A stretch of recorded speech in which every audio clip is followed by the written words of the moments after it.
Tim SAR gabungan pastikan penyebab ambruknya Pondok Pesantren Buduran Sidoarjo, Jawa Timur akibat kegagalan konstruksi.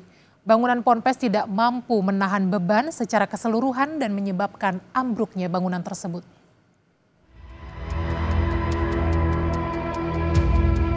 Tragedi ambruknya Ponpes Buduran menyisakan duka kepada ratusan keluarga santri. 29 September, bangunan yang difungsikan sebagai musola 3 lantai di area Asrama Putra ambruk saat para santri sedang sholat asar. Proses evakuasi korban kini masih berlangsung. Soal keselamatan bangunan jadi sorotan. Tim SAR gabungan bersama ahli konstruksi menyebut ambruknya bangunan Ponpes akibat kegagalan konstruksi. Penopang bangunan tidak mampu menahan struktur secara keseluruhan. Konstruksi bangunan yang utamanya dari 4 lantai, lalu kemudian akibat kegagalan konstruksi, ini jatuhnya adalah kegagalan konstruksi, kemudian berubah menjadi tumpukan atau istilah internasional itu pancake model. Sebelum ambruk, Ponpes Buduran sedang dalam pembangunan.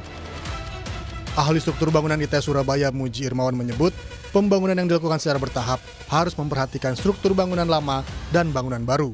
Kira itu, kalau kita melihat bangunan yang ada di pondok yang mengalami keruntuhan ini, ya saya lihat langsung di mana hubungan antara balok kolomnya. Terlihat sekali bahwa hubungan balok kolomnya ternyata ada kekurang sempurnaan. Nah ini memang menganggap pada saat pembangunan itu sesuatu yang biasa saja, tetapi di dalam aturan teknis itu harus mempunyai panjang penyaluran tertentu sehingga hubungan ini, join ini akan membuat konstruksi akan menjadi stabil secara keseluruhan. Demikian.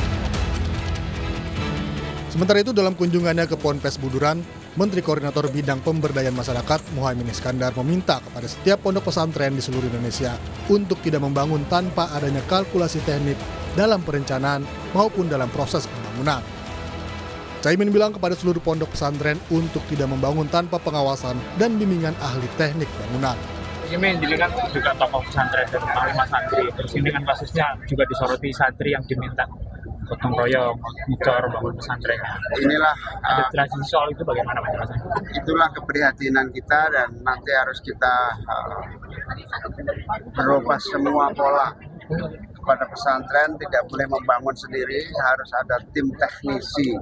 Soal gotong royong itu boleh, tapi bahwa harus ada ilmunya. Kita minta kepada semua pesantren yang lagi bangun tidak boleh membangun tanpa ada kalkulasi teknik. Kejadian ambruknya Ponpes Buduran jadi pelajaran mahal akan pentingnya keselamatan bangunan. Bukan hanya kerugian material, tapi juga hilangnya nyawa tak berdosa. Tim Liputan Kompas TV.